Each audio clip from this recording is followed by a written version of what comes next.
The video you're about to watch is from the Brand Podcast Summit, brought to you by Lower Street. We're a podcast agency for brands. This was a 2-day event that brought together some massive companies like the New York Times, LA Times, Morgan Stanley, Atlassian, REI, YouTube, Spotify, a ton of companies, all gathered to talk about what has worked for them in podcasting and not worked for them over the last 12 months.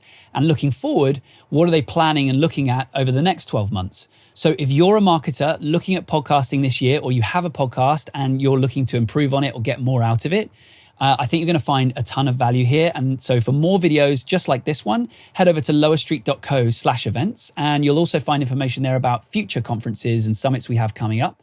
So head over to lowerstreet.co/events. The Brand Podcast Summit. Hello, everyone. Welcome back for our final panel of the day, our final session of the first day of the Brand Podcast Summit. Thank you for sticking with us. If you're just joining us now, welcome. If you're watching this on the replays, thank you for tuning in. So our last session of the day, I'm really excited about, and I'm thrilled to be handing things over to our very own Shannon Martin. She is a podcast strategist for Lower Street and is an expert in branded podcast production and growth. I don't think that there is anyone out there who has had more conversations about B2B podcasts than Shannon has. So she's very well equipped to facilitate and moderate this conversation, and I will hand it over to her now. Thank you, Annalisa. I'm really excited about this. I'm a fangirl of these podcasts, so really excited to talk to these folks. So everyone, welcome to the Think Outside the Box in B2B podcasting panel. In this session, we're going to take a look at 3 B2B podcasts, 3 with a bonus of 4, actually, that don't follow the same old formula. We'll be diving into how leading brands are taking innovative approaches to podcasting by breaking through the noise of typical business content and using unique formats and storytelling techniques to connect with their audience in new ways. While the target for B2B may be a professional one, the reality is you're still competing for attention with a sea of diverse content. Your podcast can be niche, and it should definitely be relevant to your industry, but it also has to be engaging enough to keep the listener's attention. And we're lucky today to have 3 experts who are doing exactly that. They've each led really creative, successful B2B podcasts that are engaging audiences and making an impact. So I'm excited to introduce the panelists now. And first up, we have Christine De La Rosa. And Christine works on strategic operations at Atlassian. As a believer in the power of short story sharing, Christine has helped drive branded podcasts at Atlassian through the shows Work Check and Teamistry. And we're going to play some clips today. So we'll start with Work Check, which is a debate-style show tackling pressing workplace questions like, are no meeting days worth the hype? And let's hear a little bit of that. Right? To like pause every time you need to send a message and do all the mental calculations of where someone is in the world at a given moment. Yeah, I relate. Kelvin, do you? Yes and no, but for the purpose of this debate, no.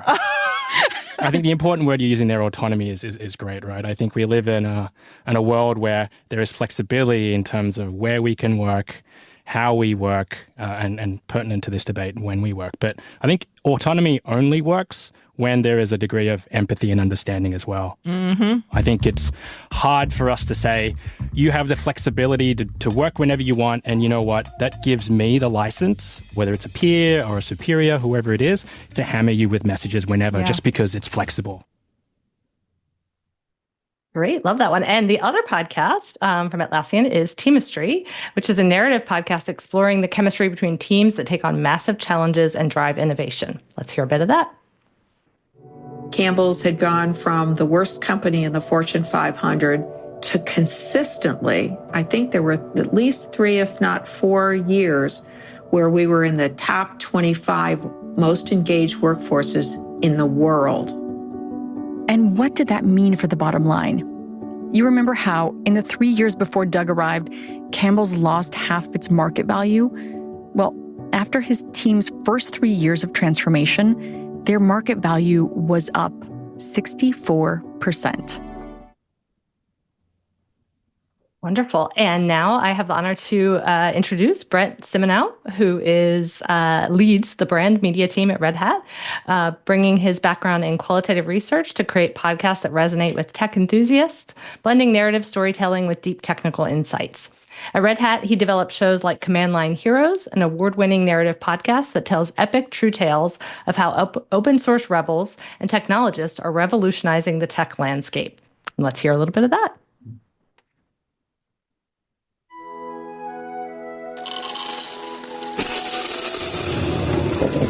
On the morning of July 12th, 2018, members of the Python community all around the globe woke up, grabbed a cup of coffee, and popped open their laptops. Then, one by one, they discovered a message from their benevolent dictator. Guido van Rossum, the man who invented Python, one of the world's greatest programming languages, maybe the greatest programming language, had written to them all. So imagine all those Python fans reading these words. I don't ever want to have to fight so hard and find that so many people despise my decisions. I would like to remove myself entirely from the decision process. I'm giving myself a permanent vacation from being benevolent dictator for life. And you will all be on your own. I am not going to appoint a successor. So what are you going to do? Create a democracy? Anarchy? With that simple but earth-shattering note, Guido van Rossum, the man that the Python community had been following for decades, well, he basically just bowed out. I think we're all getting a sense of what a great listening experience these shows are just from these small clips. These are great.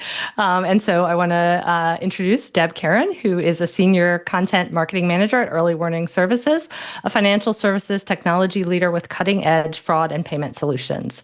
She developed and hosts the innovative Nickel and Crime podcast, a show that combines compelling storytelling, scripted reenactments, and immersive soundscapes to educate listeners on the tactics used by fraudsters. And let's hear that now. These are the opening lines of a very common scam. Hi, how are you? Hey, what's up? That has become so ubiquitous, it seems like there must be hundreds of thousands of people sending these texts all the time. Hi, how are you? What are you doing tonight? And that's because there are. Is this Brad? What's up? What are you doing tonight? Jonathan, is this Dinner? you? What are you doing tonight? Want to grab a coffee? Meet for dinner? Really? Hi. There's so many of them because they're working in factory-like systems across multiple countries. But those texters aren't the heartless criminals you think they are. And a large number of them, they're victims of scams themselves. I hate what I'm doing. It's horrible. But I have no choice. All right. Now we're all excited to dive in and hear more about the stories of the creation process of these and kind of the why behind it. So I'm going to start with Brent and ask you a question here about Command Line Heroes. It targets a relatively niche audience, but Red Hat chose to create this narrative style show format that's not super common in the tech space, as we all know. How did you land on or evolve into this format, and what are the results? What did you learn from the process? Yeah, absolutely. So a little bit of background here is that Red Hat is an open source software company. And so our target audience is a lot of times software developers. So pretty niche audience. To be honest, we were kind of flying under the radar when we created the show. Like our bosses kind of didn't know what we were doing, and no one around the company was really paying attention, honestly. I have a background in qualitative research, and a couple of people on my team really enjoy doing this work as well. And so we do a lot of interviewing of software developers. We just sit and talk and listen. And one of the things that we kept hearing were, stories of, people learning their first programming language, or people just sort of like geeking out about the history of tech. And we started realizing that like software developers are like, one, really great storytellers, right? And two, like really love like hearing stories. Like they really love narrative, especially about stuff that they can like geek out about. So it was a guess, to be honest. Like it really was a guess. It was a hunch. And we just tried it. We made a pilot. And as soon as we made the pilot, we started shopping it around to everyone. And turns out people loved it. Once they heard it, they actually loved it. So it led to quite a lot of success for the business. It's one of those things where it's like the true like the true test of this is whether like the audience engages with it, like how enthusiastic they are about this. So, we would have people coming up to us at events and trade shows talking to us about the show.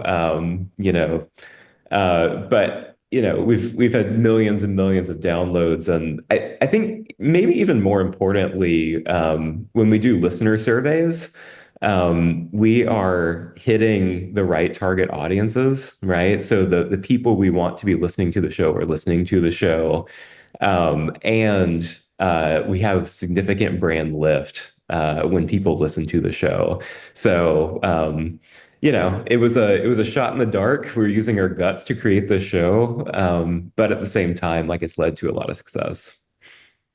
That's great. Yeah, it sounds like really like hearing what was going on kind of with that target audience and then going on that gut. And that speaks a lot for that creative, leap sometimes that, can be well worth it and rewarding. Thanks. And Deborah, or Deb, similar question for you, I guess. How did Early Warning come up with the idea to create this true crime show? What inspired the format and genre?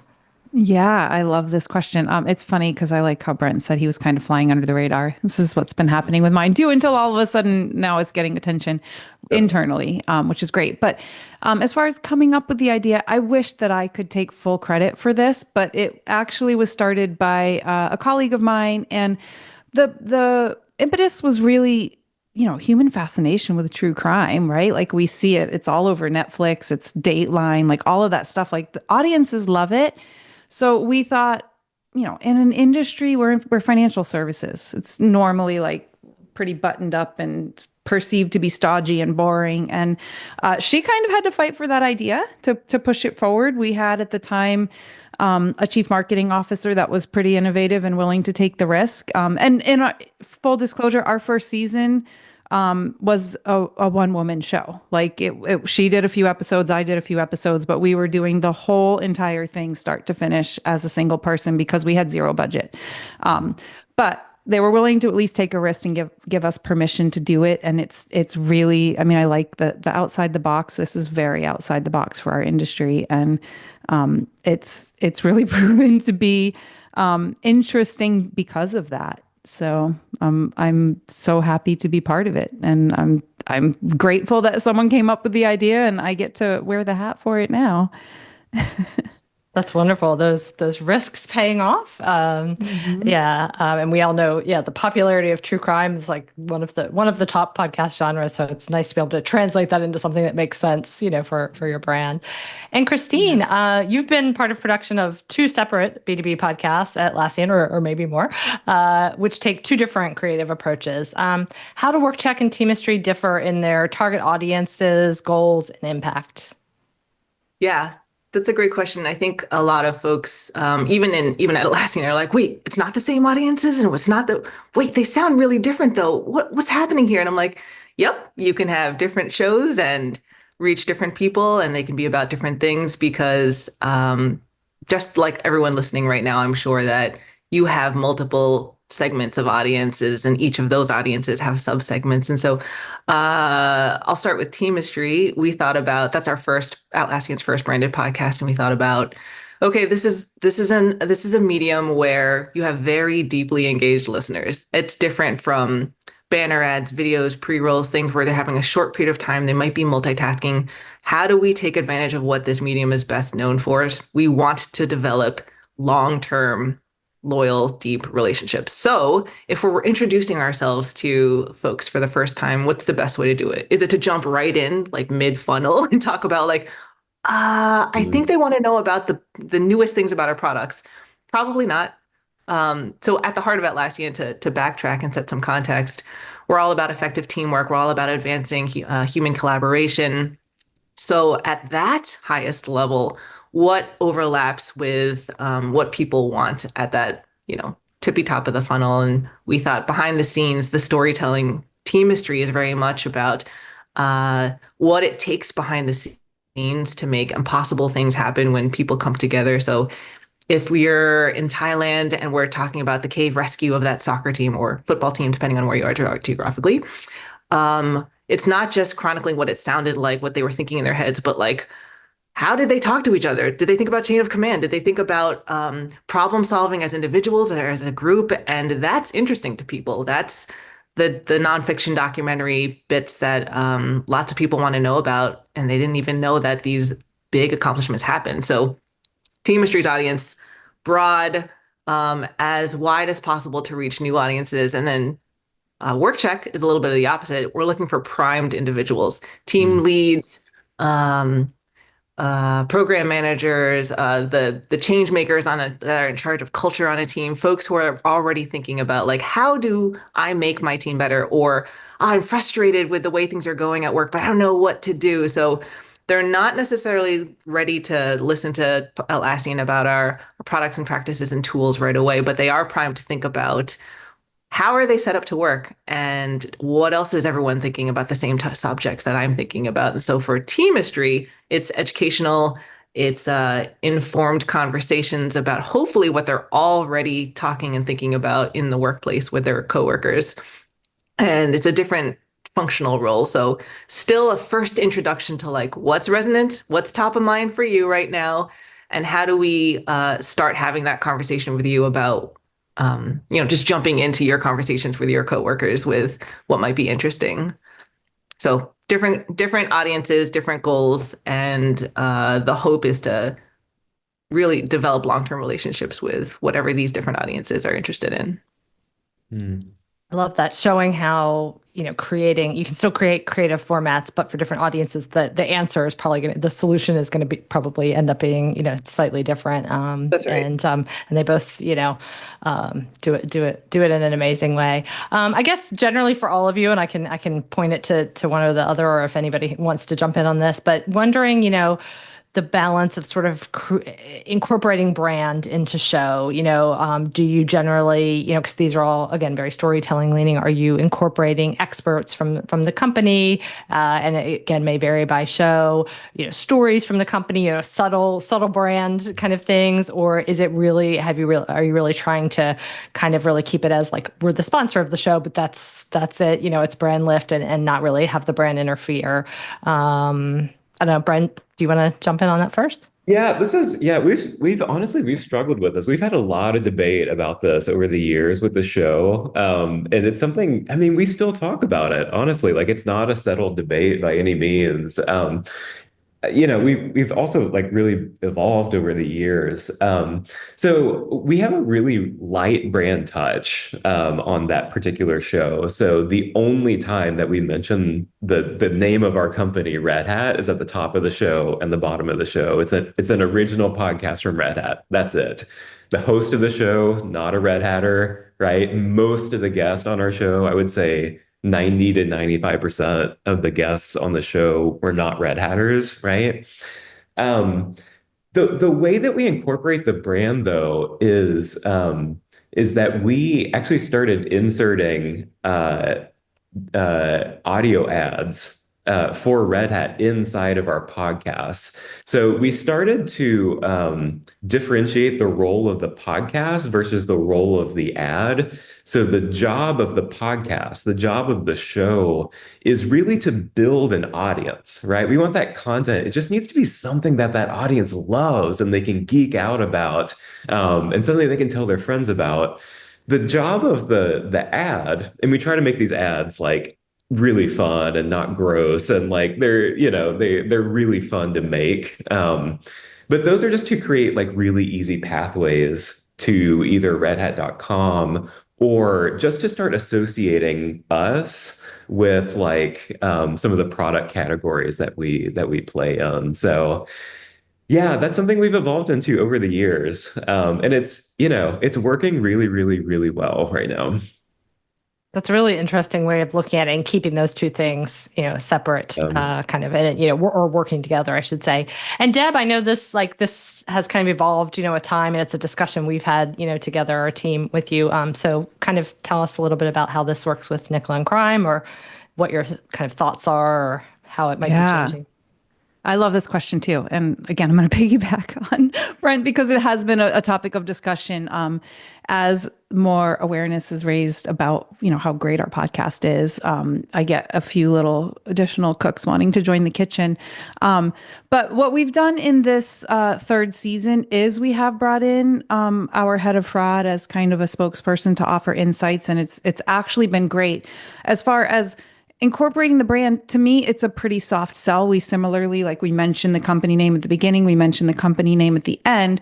And we often, as we're telling the stories, it's tying it back to, our entire goal is protecting the financial ecosystem. So this is an edutainment podcast, as we like to say.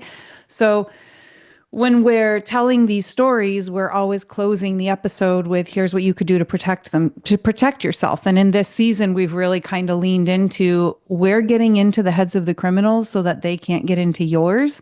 So it's really partly a consumer education play. We are the parent company of Zelle, which is the more familiar brand that we work with. So there's a lot of consumer education involved in the Zelle brand, but our company also offers a lot of very behind the scenes fraud prevention tools. So our secondary audiences or additional audiences, they're kind of equally, seen as valuable, but we are talking to the decision makers at the FIs, and we're really trying to get them to understand that we are helping to protect the FI, protect the consumers. And the way to do that is to make people aware of what's out there and what could be happening so that they don't become victims. So I am really pushing for, I don't like in our first season where we were kind of self-producing, we were doing this inserting commercials thing. And they were cute and we tried to have fun with them. And I don't think that they were devaluing the show at all. But as we've really leaned into even more effective storytelling, those felt like an interruption to me. I wanted to pull them out. And so we've now, instead, in this third season, rather than just me narrating the story and we have the voice actors to add dimension, but we have our more senior executives jumping in to throw their insights into the mix. And I think it's been a great addition, actually. It sounds good to me. So we're halfway through this first season, getting great results. Yeah. Wonderful. Thank you. And Christine, do you want to share anything from your two podcasts on that?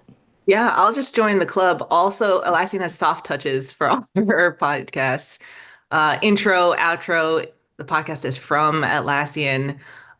We do not insert ads, but our role is very different with this podcast. Again, going back to our goal of just reaching new audiences, engaging with them, introducing them, and having a long-term relationship with what we're about.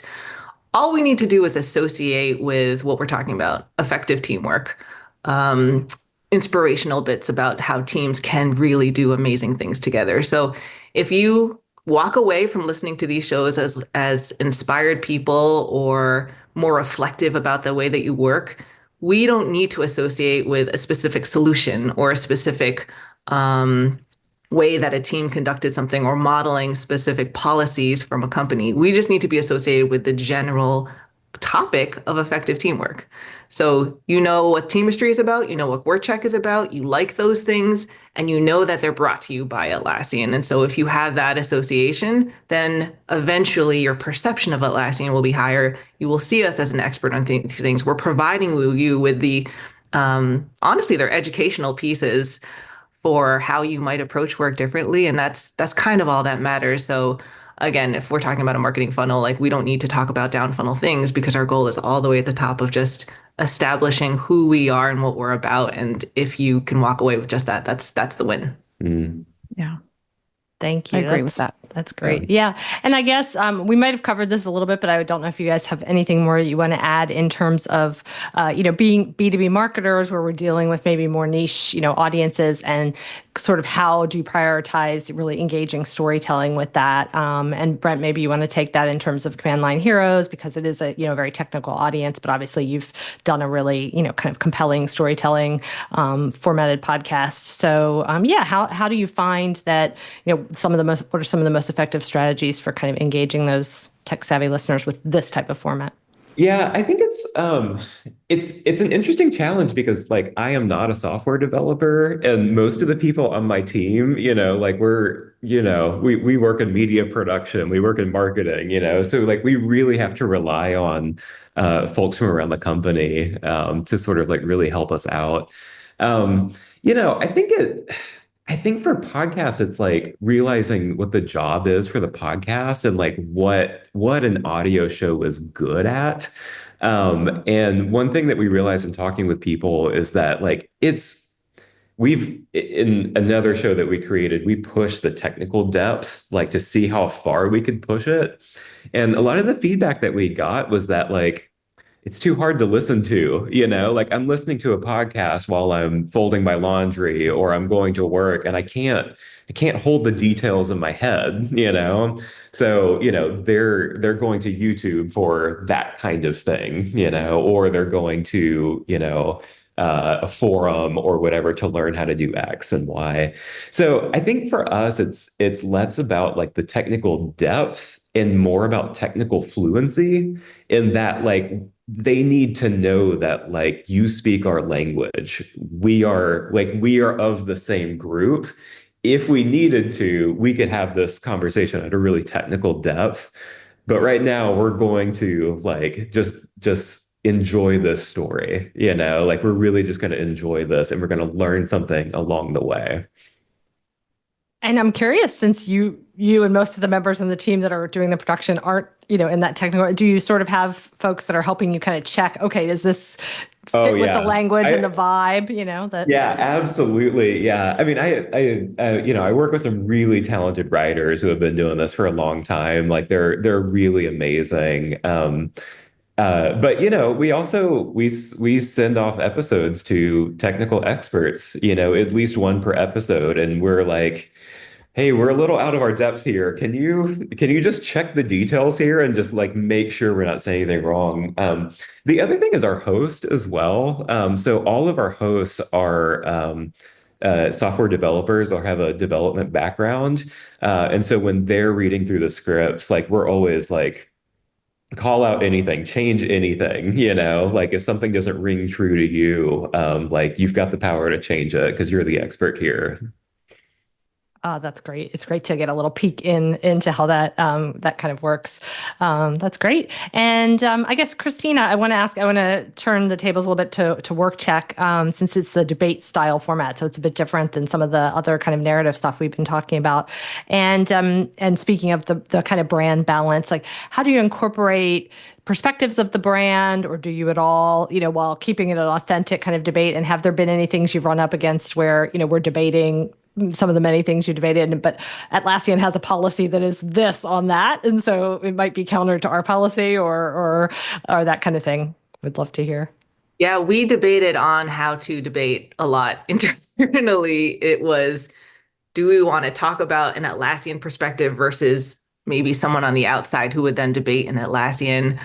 But we ultimately decided that might be too heavy-handed on like what works for Atlassian is not necessarily what's going to work for everyone. And so I actually think instead of policies or the programs that we have and the practices that we have at Atlassian, instead of pushing those, what we want to push is our values to be open, to always interrogate like what's going on right now. Should we reflect on it? Is there something to be learned? Should we iterate? Because at the end of the day, there may not, whatever works for you today may not work for you next week, next year, 2 years from now. So maybe the lesson that we want to impart, spoiler alert, but the end of every episode, even though I do pick a winner, the real winner is the listener deciding whatever's best for them. the winner of the debate isn't actually giving you the solution for what everyone should do. So we don't necessarily bring in executives and our workplace practice experts to talk about what we think is best. We genuinely lean on our Atlassian debaters to say, what is it from your perspective? Do your research, talk to experts out there outside of Atlassian and try to represent a more rounded perspective of what, lots of other people might be thinking, not with the goal of trying to quote unquote win a debate, but to paint the largest picture possible of everything that you should consider when deciding what's right for you. So I think in that way, we live out our Atlassian values, and what listeners take away from that is this is what Atlassian believes is right for themselves and what also is right for all of us. So we also will explore our own practices as a result. That's a smart way to think about it, because even if you had a set policy, not every company is going to be the same as Atlassian. Right. So it makes sense to kind of be exploring it. And I'm curious, have you gotten people that, weigh, like listeners or internal, team members that weigh in afterwards on these debates with, strong opinions? Yeah, 100%. I listen to a lot of podcasts who say like, let us know what you thought of our review, or let us know what you thought of whatever. And it's just more of a way to say that, people have listened and they have comments, but we genuinely try to foster in our community forums, in our live events, listeners who write in, they're like, no, I really want to tell you this is the way to do it. Or I really want to advocate for this, and you didn't cover this aspect. And what's great about that is they're doing exactly what we want them to do, which is to rethink what they're doing. And we provide the forums for that. For anyone listening out there who has kind of open-ended discussions in their shows, if you can also create other spaces outside of the show itself to continue the conversation, I think that's a lovely way to extend your relationship with your listeners. So all the people that do have a strong opinion do continue the conversation in those forums. That's a great point. And that's one of the signs of success, if you're having that kind of, engagement, and that you're creating something that people want to talk about, and that is huge for the brand. Great. Now I'm going to turn to Deb and true crime, which can get a little salacious at times, a little, interesting. Some of the true crime shows that are out there, probably not so much by brands, but how do you find, the stories and kind of map these out so that you're also kind of like balancing the brand safety requirements and any compliance requirements and that kind of thing? Yeah, I mean, that actually it is a bit of a challenge, because there's a lot of sensitivities around the structure of our company, what we can say. We have, I'm sure, as most corporate entities do, a diverse legal team that always wants to review everything that we're talking about. So that review process is extensive and sometimes challenging. But regarding the idea of financial or true crime being salacious, we do try to choose with care what we're talking about. And that episode that we previewed, this is our most recent episode, very, very heavy topic.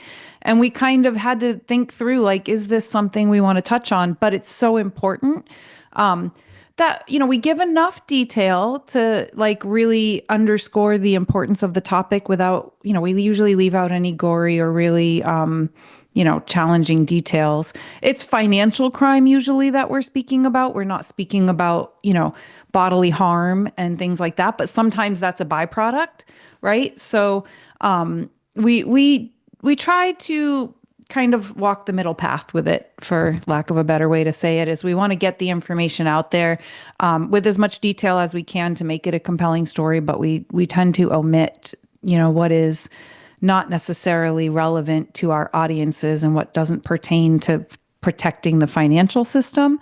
And then, with that said, I have also tried to bring in a little bit of some positivity. Our intro episode for this season was actually a compilation of how I didn't get scammed stories. So we kind of dove into some real stories from real people about when they actually caught a red flag and what was the thing that tipped them off and how did they not fall for this scam. So, it's kind of like anything out there, human nature is to focus on the negative. So when someone does get scammed, that's usually what becomes a big story.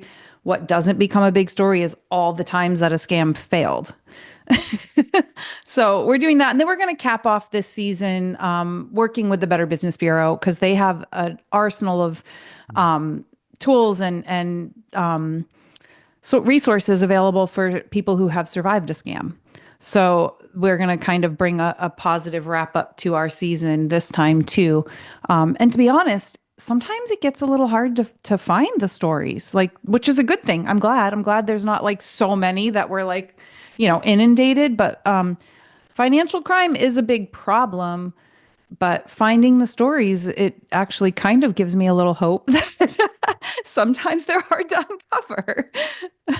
But the other thing that we have had to be very careful with is whatever we are reporting on, we need to make sure that this person, if we're talking about a criminal, that they have actually been convicted, that, we aren't going to be slandering somebody's name. So that's where our legal department is really kind of on top of, let's make sure that these are facts. An interesting pivot that we did since we started working with you guys to help us produce this is, we used to call it a financial true crime show, yet we anonymized the stories in the first couple of seasons, or at least the first season, we anonymized the stories.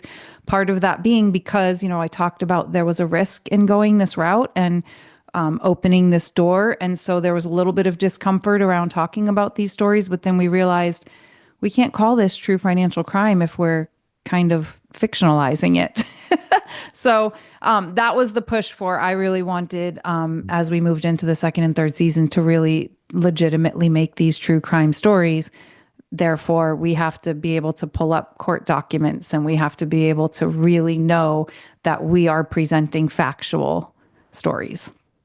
Yeah, it's a different level of care, certainly, that it takes. That isn't always happening with all true crime that's done, kind of out there. It's been 100% kind of a challenge in the industry of podcasting, I guess. But obviously, really important for our brand. So we have some Q&A coming up soon, but let me kind of wrap up with a question for you all, or kind of a two-parter that you can answer whatever you prefer. I'd love to think about, what you see kind of in the landscape of B2B podcasts, like what you feel like is coming in the future. And then also if there's any kind of key piece of advice you have for anyone doing B2B podcasts that could maybe take some creative leaps like you all have been able to do. Christine, you want to hop in with one of those? One thing that I touched on a little bit before is like how shareable content is in media. And that's not a new concept, but it's just more expected. Like people are going to talk about it. People are going to comment. I'd love to see more podcasts incorporate what people are saying afterwards and then put that into the next video. Like oftentimes, whether it's in podcast or YouTube or TikTok, the next piece of content, or even on LinkedIn, it's like, oh, someone commented on your post, and you will turn that comment into a post in and of itself and engage with it. And so I think continuity of conversations is interesting, and how the engagement with your listeners could be an interesting experiment to, incorporate into future episodes and into a show. I love that. Thank you. Deb or Brent, do you want to share either kind of where you see the industry going, or any kind of big piece of advice? And then I have some questions for everybody, so we can dive into that. Go, Deb. You got it. Okay. I was like, do you have something? Predictions for where I see it going. I don't think that's my area of expertise. I do, I guess the only thing I'd say with that is I think that brands are recognizing that personality is what is important, right? I mean, the boring, they're not always boring. I listen to plenty of interview podcasts myself too, but the traditional approach, people have seen and heard it all at this point, right? So, and I guess that dovetails into the advice is don't be afraid to be creative. I mean, there's nothing wrong with putting out a podcast that didn't really garner much interest and then making a pivot, right? Love that. That's kind of how I see it. Our first season was not getting a lot of attention, but we kept doing it. And here we are. So yeah, wonderful. Love that. And Mind Brent, if I anything just, to add? I might just respond to Deb's note too of like, just try something. The first season of both Teamistry and Work Check are radically different than the seasons after that. So you try something and since all of us were kind of an under the radar production team in the beginning, just see if it works, what resonates, and how it could be better. And then no matter what you do, the second season will always be better than the first season from everything that you've learned. And so I think if you just start, you can only go up from there. I think, yeah, I definitely want to echo that as like advice, which is like just make the pilot. Like a lot of people aren't going to understand it internally, until they hear it. So like just make the pilot, just do it. Let people listen to it. And then I think related to that, and what we've been talking about is like stick with it for a while, like really stick with it for a while. Every show that we've made, the first season, it's okay. It does fine. Like it does fine. But then we hit season 3, for example, we finally get it. It's like the show finally understands itself. We finally found the audience. Like we finally like evolved the show enough to where it's like clicking. But if we had stopped, in season 1, after we weren't seeing maybe what we wanted to see, like we would have never seen, we would have never gotten to season 9 and all the success we had, like way out there. I think in terms of like what I don't know about like grand predictions for the like future of the industry, but like something I want like brands to start playing with is private podcasts.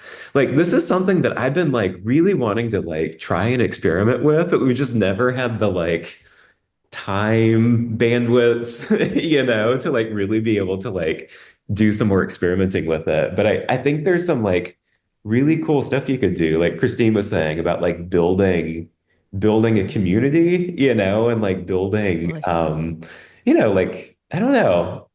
It's something we haven't cracked. We haven't been able to put any time toward, but like, man, I would love to see someone or like go try that. Yeah, that would be amazing it. Actually within our company, because we certainly have some topics that can't be discussed out there in the ethers. Yeah. Well, let's get together and talk about it afterwards and geek out on this, because that's my background. That's what I did before Lower Street, was all private podcast stuff. So and we do some of it at Lower Street too, but I like, you're speaking my language. So I can, tell you a lot of information about that. But awesome. Yeah, that's wonderful. That's really, I think that's an interesting thing that like, I'm surprised is coming out of this, and it's really interesting. So hopefully we'll all, connect, and we'll continue the conversation as Christine was sharing with us on that. That's wonderful. And Brent, we had a question for you about the Red Hat audience surveys that you did, about how you do those and what kind of sort of participation and uptake you get on them. Yeah, so big plug for Signal Hill. They are our research partner, and they bring a lot of expertise to this. So we really relied on them to conduct these. I think we've done 3 or 4 at this point. So we've collected that many years, so that we can compare year over year. And honestly, like it was like, it just unlocked a lot for us, because there's a lot that a lot of information that you really can't get from, your hosting platform or, your Spotify dashboard and like all that. There's just a lot of information that we need as marketers, or really, it's really great if we can have as marketers that we're just not going to be able to get from those other dashboards. So it unlocked a lot for us. We had to incentivize taking the survey. So we did this wild thing where we had Command Line Heroes shirts. And we basically said, like, if you fill out a survey, give us your email and we'll send you a shirt in the mail. And it really worked. And then we also started seeing those shirts out in the wild, and we started seeing that at events and all kinds of stuff. So it was very insightful, and that's a big way of how we evolved the shows over time. Was like, it was good to get all the demographic information and all that, but also just the open fields of just sort of like, what would you love to hear more about? Like, what do you like? That was the basis for a lot of our editorial for future seasons as well. That's great. And there was another question that was kind of a good follow-up to that, which was, where and how do you all capture feedback, and insights from listeners? So are there any other ways, Christine or Deb, that you want to share? Or have you done anything with listener surveys or anything like that? I just dropped this in the chat, but we also partnered with Signal Hill to run surveys every single season for both shows. We run a survey. So yes, the year-over-year comparisons of like, how did this season change from this season? But also, are there associations that you have with certain topics now in Atlassian? Is this mattering from a brand perspective? Are you changing your mind about things? What are the actions that you're taking afterwards? Do you talk to a coworker or do you talk to a friend? Or do you just change an action within your workplace as a result? Or is this more for an entertainment purpose? And there's no wrong answer because basically what people say is where we want to direct how we, lean into the show the next season. But beyond surveys, I think social, just posting about it, trying to ask questions of like, what did you think about this? Or who here, if polls are really good too, if people don't want to have open-ended responses of like, which aspect is most resonated with you, or what do you want to see next? Did you want to hear more about these topics or less of these topics? All those light lift things were conversation starters, not just for the future season episodes, but for other conversations that we then seeded to build this community I mentioned before.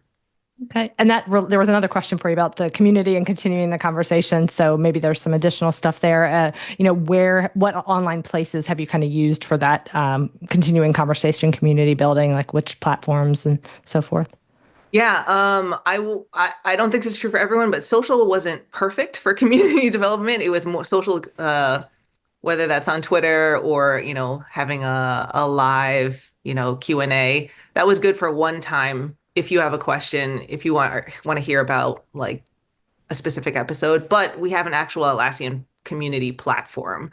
So it's essentially a bunch of forums for different questions. You might go there because you have a question about an Atlassian product, but you might go there just to talk about career advancement when it comes to the functional role that you're in. And so in that place, there are verticals of different topics and people, just like any other place for forums, or you can follow not just the podcast. And in fact, it's less of the podcast in the Atlassian community and more of just like, here are the topics that we've covered and I want to engage on those longer. So that's probably the most activity. And then at live events for the big fans, people want to just get together and talk about not necessarily the topics alone, but like, oh, do you remember when this debater said, when Marshall said this? Like that was, I don't know why he won because of that, because really what this person said. So like the live events are less of, a purist of the topic debating for work check and more of let's dissect the actual show itself.